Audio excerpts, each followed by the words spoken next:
Selamat pagi semua. Assalamualaikum warahmatullahi wabarakatuh. Bagaimana kabar hari ini? Saya harap semuanya sehat semua ya. Pada pagi hari ini saya ingin menjelaskan ya beberapa konsep desain furniture ya. Apa aja ya yang harus diperhatikan apabila kita ingin mendesain furniture. Eh, Perlu saya sampaikan ya mengenai fundamental pemikiran desain furniture atau mebel.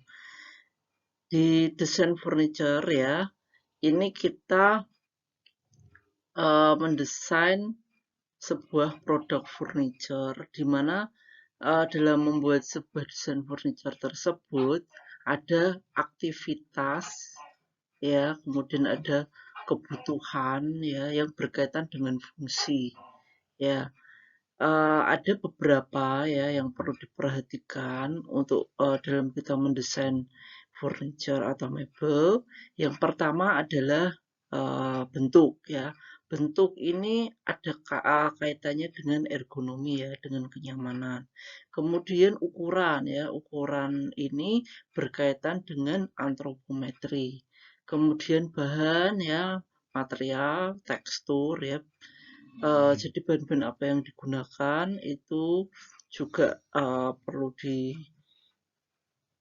dipikirkan juga. Kemudian struktur kaitannya dengan konstruksi ya. Jadi dalam kita mendesain furniture ini kita maksimalkan adalah faktor kenyamanan, kemudian juga keamanan ya. Jadi dalam mendesain furniture kita membuat sebuah furniture itu dengan konstruksi yang baik, yang kuat.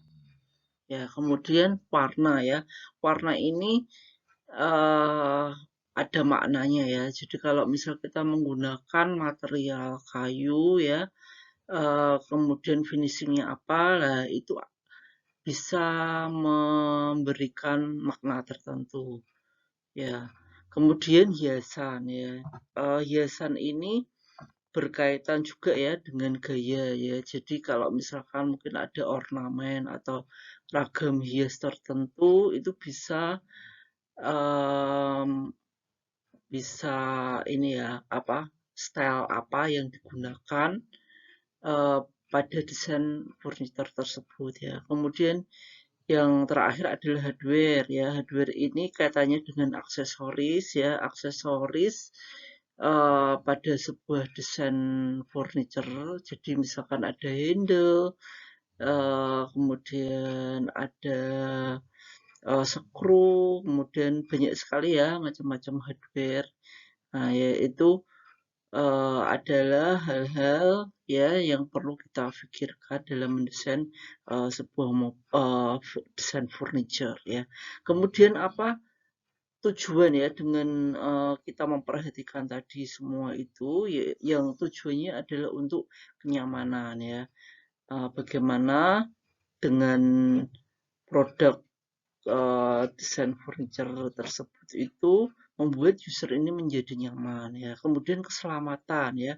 Keselamatan ini bisa didukung ya dengan konstruksi yang baik ya sehingga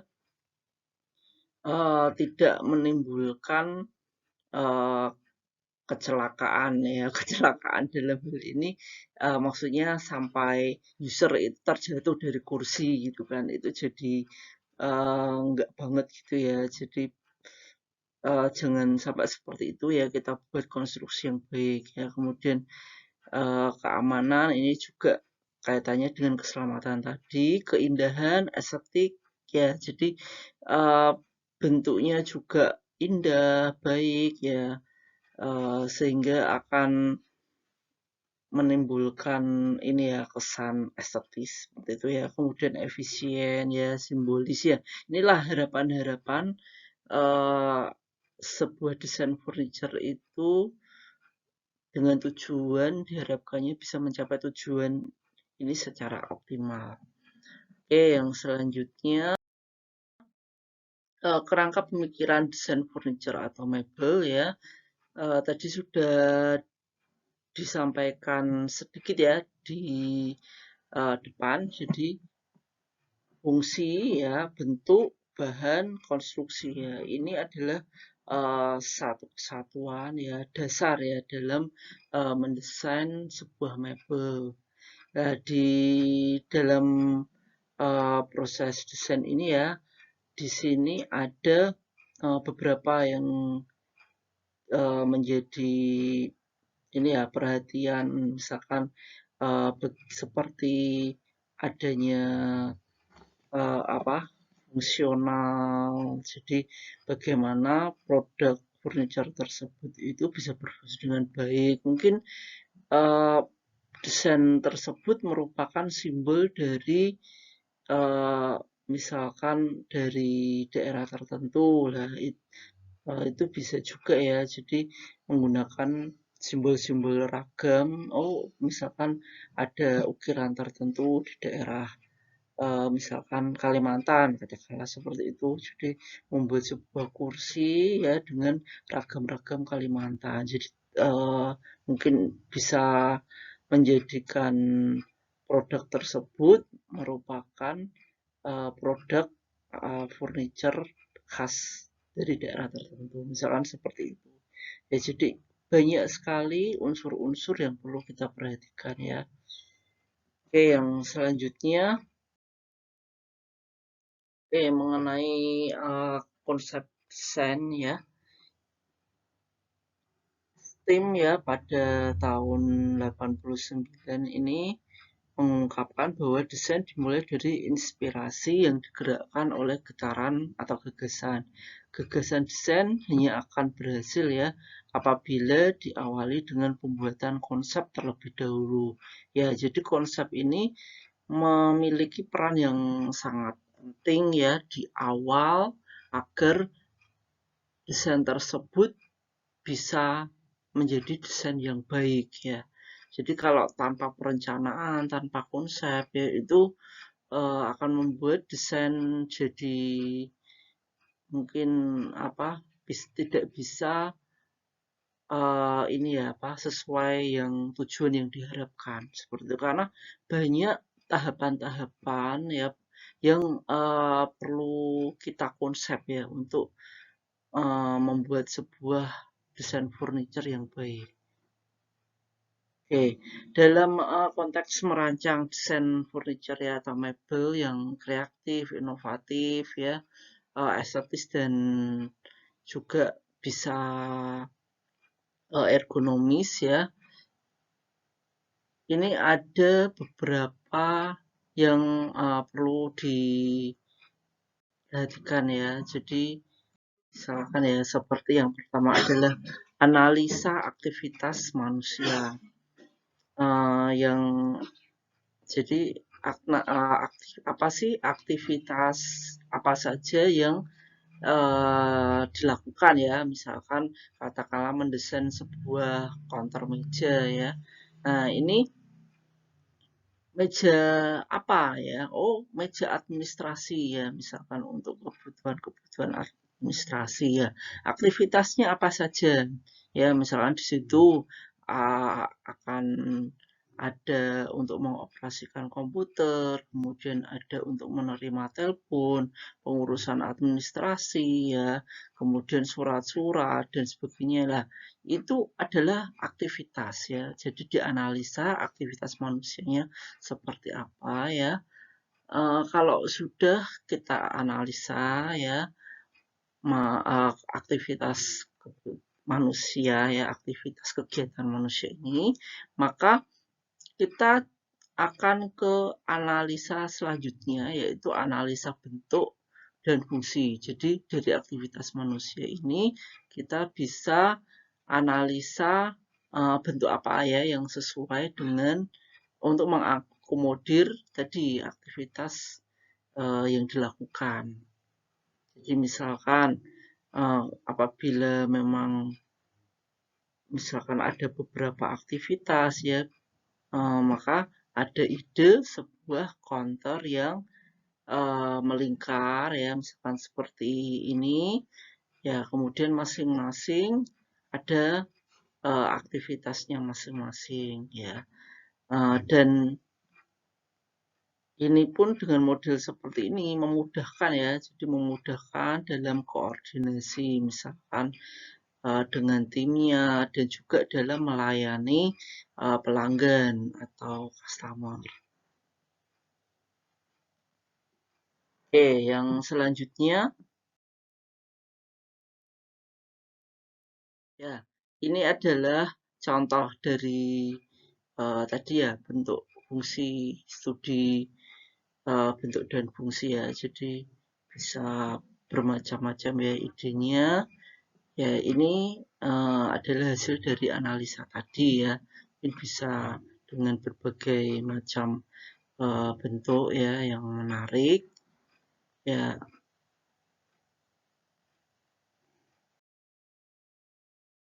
kemudian apa lagi ya yang perlu dianalisa yaitu ergonomi ya. Ergonomi ini berasal dari bahasa Latin ergon yang berarti kerja dan nomos yang berarti atau artinya adalah hukum alam. Ergonomi merupakan studi tentang sistem kerja manusia yang berkaitan dengan fasilitas dan lingkungannya, ya yang saling berinteraksi satu dan yang lain. Kemudian apa sih tujuan dari analisa ergonomi ini? Yaitu untuk menyesuaikan suasana kerja dengan aktivitas manusia di lingkungannya. Misalkan meja kerja ya yang ergonomis seperti ini bisa ini ya apa orang bisa merasa nyaman duduk di kursi ini misalkan bisa sandarannya misalkan bisa dimiringkan ya kalau misalkan ingin kurang nyaman ya bisa diatur kemiringannya ketinggiannya ya seperti itu. Nah, selain tadi ergonomi, yaitu analisa antropometri ya. Kalau antropometri ini ya berasal dari bahasa Yunani, anthropos yang berarti manusia dan metron yang berarti mengukur. Jadi antropometri ini ya ukuran tentang manusia. Kenapa sih antropometri ini dibutuhkan ya? Ya, memang ini adalah pedoman ya dalam mendesain mebel ya. Jadi kita ukur ya manusia, ukuran tubuh manusia ini secara fisik ya, bagaimana saat sikap berdiri, berjalan, duduk, bersandar ya. Ya tujuannya apa? Untuk mendapatkan kenyamanan dan keamanan yang optimal. Oke, yang selanjutnya adalah kita melakukan analisa bahan dan tekstur. Ya, secara garis besar itu bahan terbagi menjadi dua ya. Yang pertama bahan-bahan yang dari alam seperti kayu, rotan, bambu, besi, kulit dan sebagainya. Yang kedua adalah bahan buatan atau sintetis ya, seperti plastik, fiberglass, upholstery yang kulit-kulit imitasi ya dan sejenisnya. Ya, setiap aktivitas desain ini memang membutuhkan pengetahuan tentang karakteristik bahan dan tekstur. Keduanya harus sesuai ya dengan fungsi mebel yang dirancang. Oke, yang selanjutnya adalah analisa struktur dan konstruksi ya. Jadi ketika kita mendesain produk furniture ya, kita uh, harus perhatikan juga ya konstruksinya ya, bagaimana desainnya bagus ya, kemudian juga kuat ya, juga kita juga misalkan pikirkan apakah furniture ini kita akan membuat sistemnya uh, setup ya, setup atau yang knockdown ya. Kalau knockdown uh, bisa dirakit jadi nantinya customer yang akan merakit furniture tersebut ya. Ya memang kalau untuk bangsa ekspor kebanyakan memang banyak yang menginginkan knockdown ya, karena kalau dengan knockdown itu kubikasi saat di kontainer itu bisa lebih kecil sehingga bisa muat banyak ya. Nah, tetapi selain misalkan kita knock, misalkan misalkan customer menginginkan bisa pengen knockdown ya, tetapi kita lihat juga ya desain furniturnya seperti apa, memungkinkan nggak kalau misalkan kita buat knockdown. Kalau memang tidak memungkinkan, misalnya dengan dibuat knockdown akan konstruksinya akan lemah ya kita sampaikan saja ya.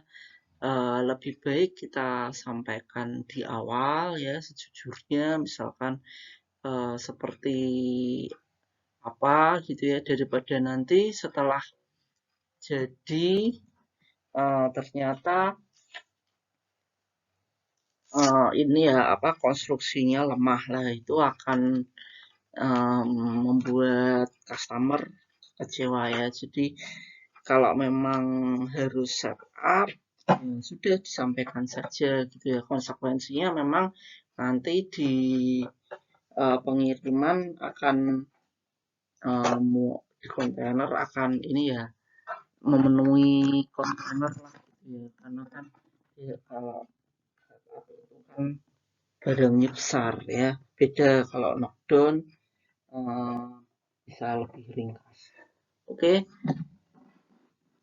yang selanjutnya adalah ragam hias ya. Jadi ragam hias di Indonesia ini memang sangat banyak sekali ya. Jadi kaya sekali akan ragam hias ya. Memiliki banyak corak ya ragam hias. Ya, untuk setiap ragam hias ini banyak maknanya ya. Bisa makna spiritual, sakral, dan emosional. Ya, jadi di Indonesia ini ya kaya akan bentuk, warna ya, dan makna-makna simbolis.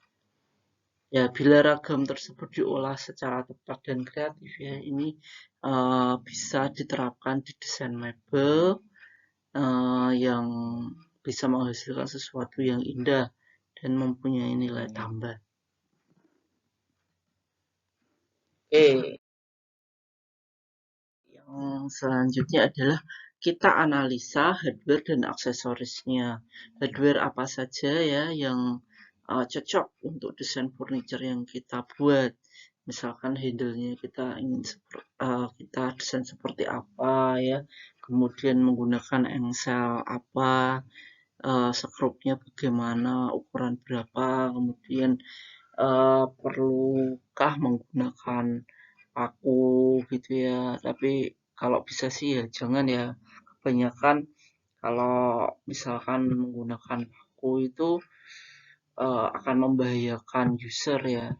Biasanya kalau untuk standar ekspor kebanyakan kita pakainya skrup. Ya, kemudian kita bisa kalau menggunakan ada drawernya ya berarti kan butuh rel laci ya. Kita pakai hardware apa ya untuk rel lacinya, macam-macam kan. Uh, Hardware dari berbagai macam merek produk, nah itu kita bisa seleksi kira-kira mana yang cocok ya, cocok sesuai kebutuhan dan tentunya harganya juga. Oke, pada umumnya memang kalau hardware yang digunakan di pabrik ya itu sudah fabrikasi ya, jadi memang yang memproduksi hardware-hardwarenya adalah pabrik ya sesuai dengan standar lah gitu ya. Jarang sekali sih kalau membuat hardware sendiri, tetapi tidak memungkinkan juga ya sebuah perusahaan ini desainernya ini membuat hardware sendiri ya sesuai dengan kebutuhan desainnya tadi ya. Tetapi kalau desain sendiri ini membuat hardware sendiri tentunya juga akan beda harganya ya, akan sangat mahal. Berbeda kalau misalkan membeli yang sudah jadi ya, tetapi untuk yang pangsa pasar tertentu yang membutuhkan misalkan produk yang lain daripada yang lain, bukan yang pasaran lah gitu ya. Itu mereka tidak segan ya membuat atau membuat hardware sendiri ya, biar produk furniture-nya itu lebih eksklusif. Ya, sekian dan terima kasih. Ya, untuk konsep desain, saya rasa eh, seperti ini ya yang saya sampaikan.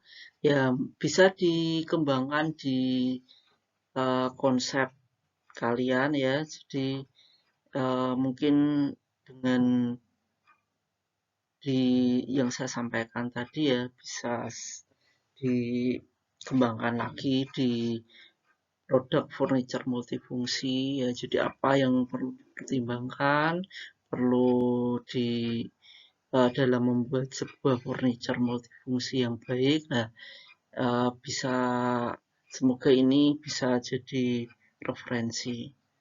Oke, terima kasih ya. Mohon maaf kalau mungkin saya menggunakan video saja ya biar semua bisa mungkin tidak ketinggalan materi seperti itu ya. Karena mungkin setiap masing-masing mahasiswa juga ada yang masih magang kerja dan ada yang mungkin juga masih ada aktivitas yang lain ya. Tidak masalah, yang penting tugasnya tetap berjalan ya sesuai dengan targetnya. Masalah waktu bisa diatur sendiri. Ya, jadi saya tidak hari ini tidak menggunakan Gmeet ya, tidak online, tapi saya sampaikan materinya secara dengan video saja. Oke, saya harapkan semua tetap semangat ya. Uh, jadi biar di DF4 ini lebih maksimal lagi hasilnya. Oke, terima kasih sekali. Kalau ada pertanyaan ya silahkan nanti disampaikan, bisa di WA group atau bisa japri saya. Oke, silahkan ya. Oke, terima kasih. Silahkan dilanjut ya tugasnya.